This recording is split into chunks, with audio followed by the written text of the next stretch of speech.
அனைவருக்கும் வணக்கம். ஆரா யோகா மையத்திலிருந்து வேதா. இந்த பதிவு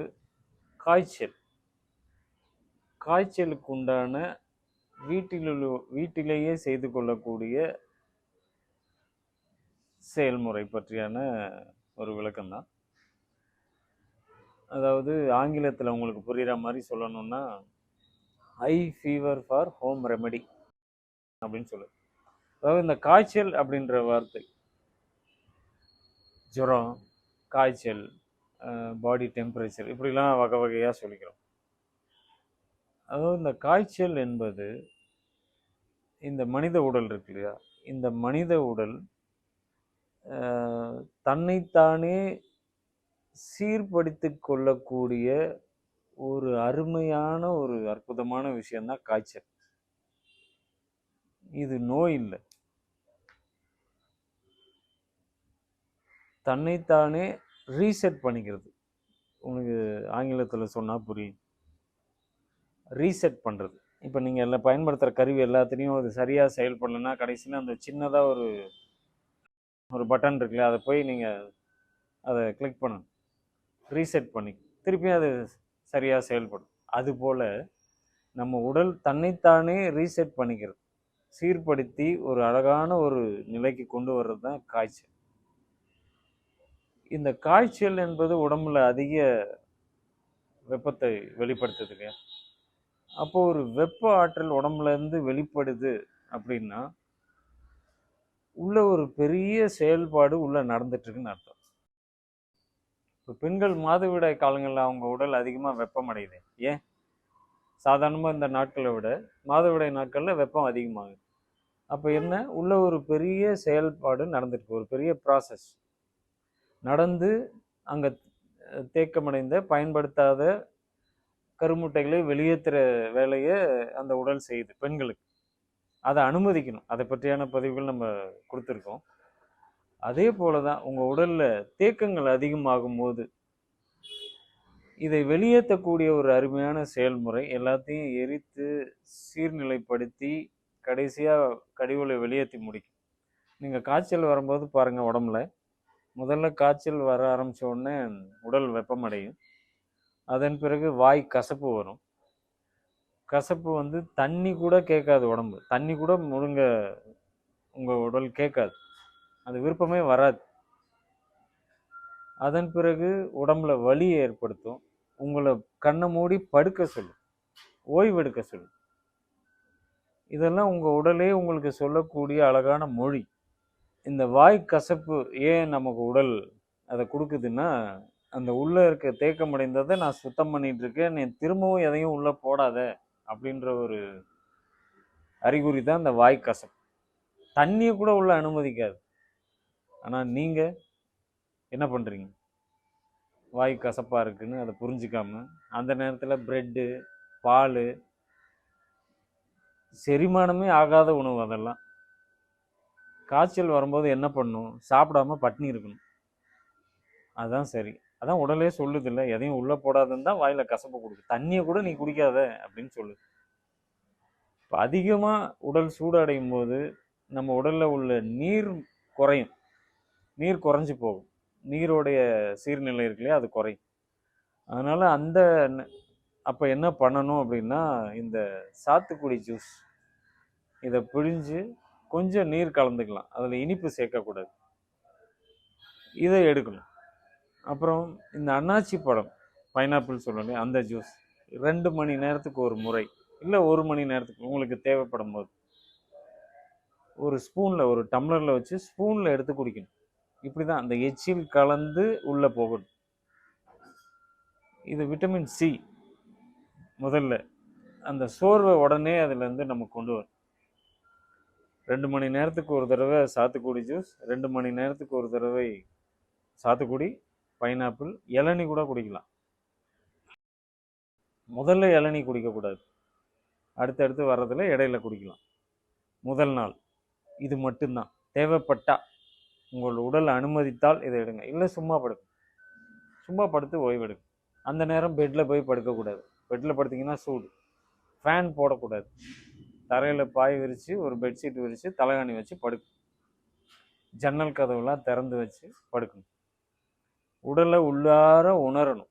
என் உடல் சிறப்பாக செயல்படுற நேரம் இது. நான் கெடுத்துக்கொண்ட என் உடலே அதை சீரமைக்குதுன்ற ஒரு உணர்வு தான் அன்னைக்கு அப்போ உங்களுக்குள்ள இருக்கு. இந்த நிலையில நீங்க இருந்து அதை முழுமையா அனுமதிச்சிங்கன்னா 3 நாட்களுக்கு இருக்கும் காய்ச்சல். 3 நாட்களுக்கு பிறகு அதீத தாகம் எடுக்கும். தண்ணி அள்ளி அள்ளி குடிப்பீங்க.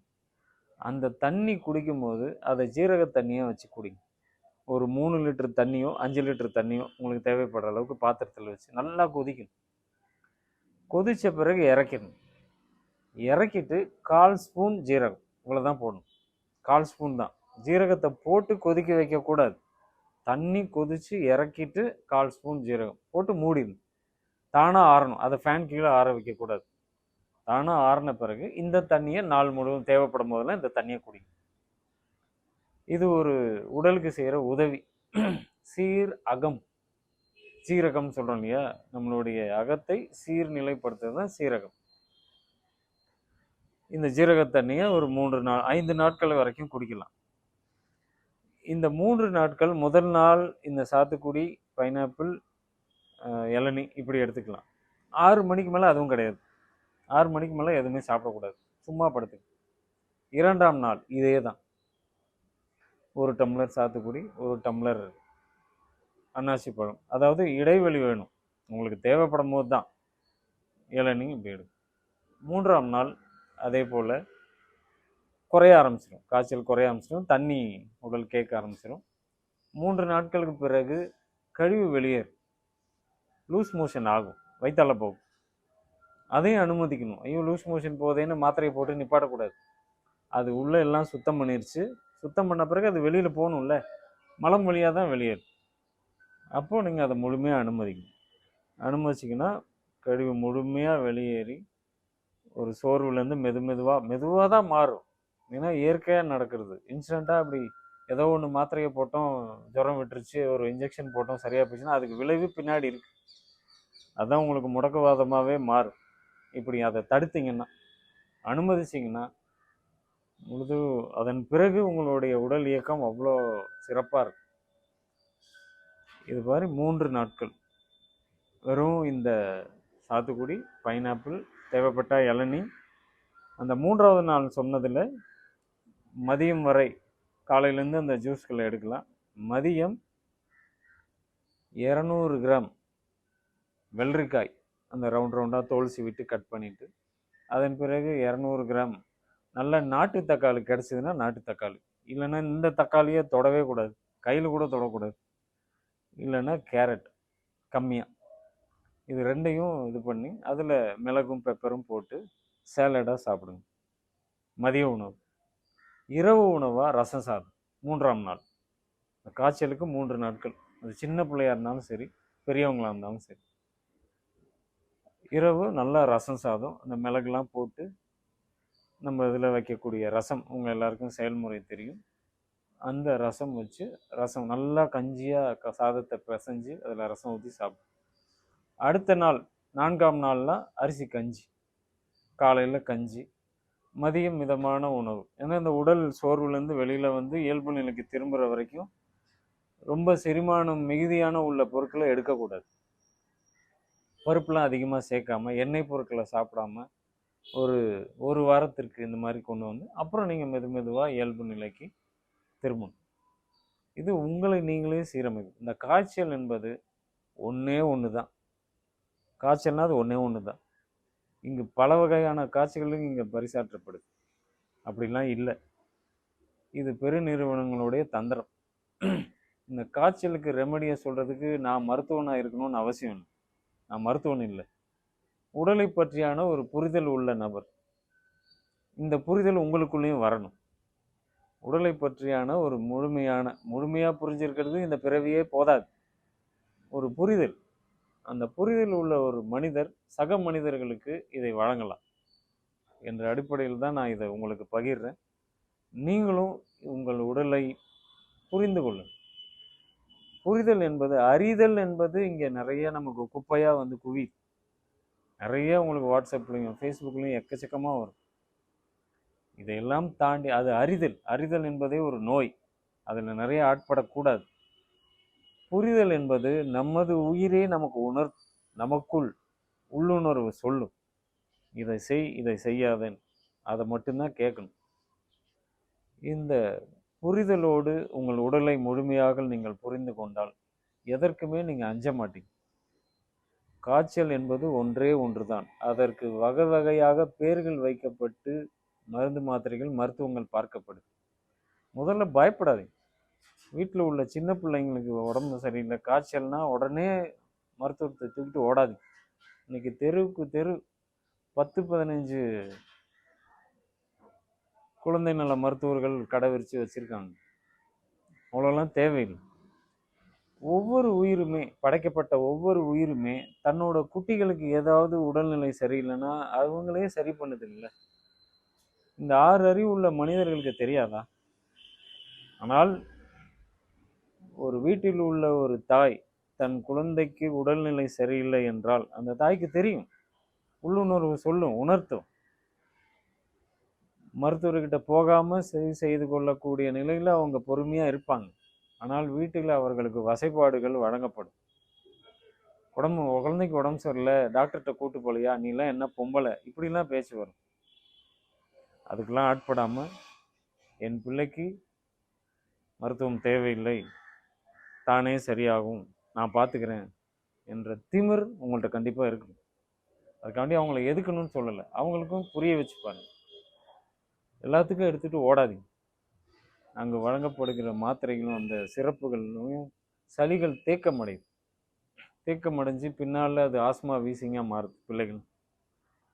அதனால் இது பொறுமை காத்து உடலை பற்றியான ஒரு புரிதலோடு காலம் தேவை. சீரமைக்கிறது, தானாக சீரமைக்கிறதுக்கு ஒரு காலம் இருக்குது உடலுக்கு. இந்த காலம் இதுக்குள்ளே தான் இருக்கணும் நம்ம தீர்மானிக்க முடியாது. அது உடலோடைய அறிவு, அது ரொம்ப சிறப்பாக செயல்படும். அதை புரிஞ்சுக்கோங்க.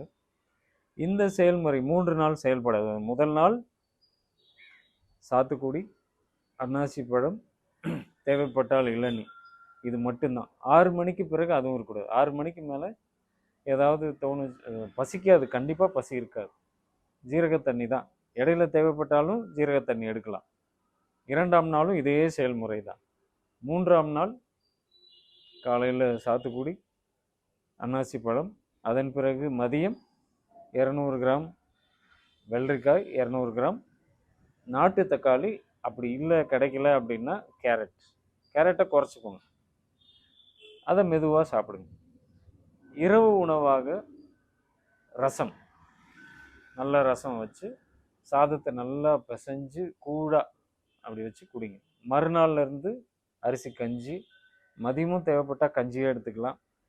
இரவு உணவாக இட்லி, புட்டு, இடியாப்பம், ஆவியில் வந்த உணவுகளாக எடுக்கும் இரவு உணவு. இப்படி ஒரு வாரம் 10 நாட்களுக்கு நீங்கள் இதே நிலைக்கு நீங்கள் கொண்டு போனீங்கன்னா ரொம்ப அற்புதமாக உங்கள் உடல் மாறி உங்களுக்கே தெரியும். எளிமையாக, அது எந்த காய்ச்சலும் நீங்கள் போய் பரிசோதனை பண்ண வேண்டாம். இதே செயல்முறை நிறைய பேருக்கு நான் பகிர்ந்துருக்கிறேன். அவங்க எல்லாருமே மிக எளிமையாக நலமடைஞ்சு இதனுடைய நன்றியை சொல்கிறது பார்த்துருக்கோம். இதன்படி செயல்படும். இதே காய்ச்சல் உங்களுக்கு சளினாலையும் காய்ச்சல் வரும். சளி மிகுதி ஆகும்போது, அதாவது சூழலில் காற்றில் குளிர்ச்சி மிகும்போது உடலில் நீர்ப்பெருக்கம் அதிகமாகி சளி வரவங்களுக்கு இந்த செயல்முறை பொருந்தாது. அவர்களுக்கு அற்புதமான வரம் நமது சமையலறையிலே இருக்கு. மிளகு மாதிரி ஒரு அற்புதமான ஒரு மருந்து பொருள் எதுவுமே இல்லை. மிளகு கசாயம். இந்த சளினால் வரக்கூடிய, அதை புரிஞ்சுக்கணும் நீங்கள், இது எதனால் வந்திருக்கு அப்படின்னு. இந்த காய்ச்சல், சளி அதிகமாக இருக்குது, இருமல் இருக்குது, துப்புனா மஞ்சளாக சளி வருது அப்படின்னா இது சளினால் வரக்கூடிய காய்ச்சல். இதற்கு நீங்கள் செய்ய வேண்டிய செயல்முறை மிளகு கசாயம். அரிசி கஞ்சி தான் உணவு. மிளகு கசாயம் ஒரு 4 டம்ளர் தண்ணி, 800 ml வாட்டர் எடுத்து ஒரு பாத்திரத்துக்கு எடுத்துகிட்டு 15 மிளகு, அதை ஒரு தடவை மட்டும் நசுக்கணும், பவுட்ரு பண்ணக்கூடாது. ஒரு தடவை மட்டும் நசுக்கிட்டு அதை போட்டு சிம்மில் வச்சு தான், குறைந்த நெருப்பில் வச்சு கொதிக்க விடும். அது கொதித்து 1 டம்ளர் ஆகும். ஆன பிறகு வடிகட்டி 3 வேளையும் எடுக்கலாம். காலை உணவுக்கு பின் உணவு எடுத்து 1 மணி நேரத்துக்கு பிறகு அரிசி கஞ்சி மாதிரி ஏதாவது குடிச்சிட்டு 1 மணி நேரத்துக்கு பிறகு இந்த மிளகு கஷாயம் காலையில். அதே போல் மதியம், அதே போல் அந்தி வேலை. இந்த காய்ச்சல் வரும்போதெல்லாம் இரவு உணவை தவிர்த்துக்கிறது நல்லது. இரவு உணவுன்னு சொல்லக்கூடாது, அந்தி உணவு தான் நம்ம எப்போவுமே சொல்கிறோம். 7 மணிக்குள் இந்த கஷாயத்தை இது மாதிரி தொடர்ந்து ஒரு 5 நாட்களுக்கு, இல்லை முடியலன்னா 2 வேளையாவது, காலை இரவு இல்லை மதியம் இரவு, ஏதாவது 2 வேளை கூட நீங்கள் எடுத்துக்கலாம். அந்த சளி இலகி வரும். அந்த மிளகு கஷாயத்தில் நல்ல மஞ்சள் தூள், நல்ல மஞ்சள் நான் சொல்கிறது, அந்த பசு மஞ்சள் இருந்ததுன்னா கூட ரொம்ப நல்லது. அதை ஒரு சிட்டிகை, ஒரு 1/4 ஸ்பூனோட குறைவாக அந்த இதில் கலந்து குடிச்சிங்கன்னா அந்த சளி இலகி வெளியேற்றும். இப்படி எடுக்கலாம். இது சளியினால் வரக்கூடிய காய்ச்சலை சீர் செய்து கொள்வதற்குண்டான செயல்முறை. இது சின்ன பிள்ளைகளுக்கும் நீங்கள் கொடுக்கலாம். அவங்க காரமாக இருக்குன்னு குடிக்க மாட்டாங்க. அப்போ அதில் கொஞ்சம் வெல்லம், ரொம்ப இனிப்பை சேர்க்கக்கூடாது, ரொம்ப குறைவாக, இனிப்பே சேர்க்காமல் குடிக்கிறது தான் நல்லது. சரி, அவங்க போக்குக்கு கொண்டு போகணுமேங்கிறதுக்காண்டி ஒரு இனிப்பு, இல்லைன்னா வெறும் இந்த காரத்தன்மையோடு கொடுக்கறது தான் சிறப்பான ஒரு செயல்முறை. இதன்படி காய்ச்சலுக்கு உண்டான வீட்டிலேயே சீர் செய்து சொல்லக்கூடிய ஒரு செயல்முறை தான் இப்போ நான் சொல்லியிருக்கேன். இதை கடைபிடித்து உடலை புரிந்து கொண்டு செயல்படுங்கள். நலம் பெறுவோம், வளம் பெறுவோம். நன்றி.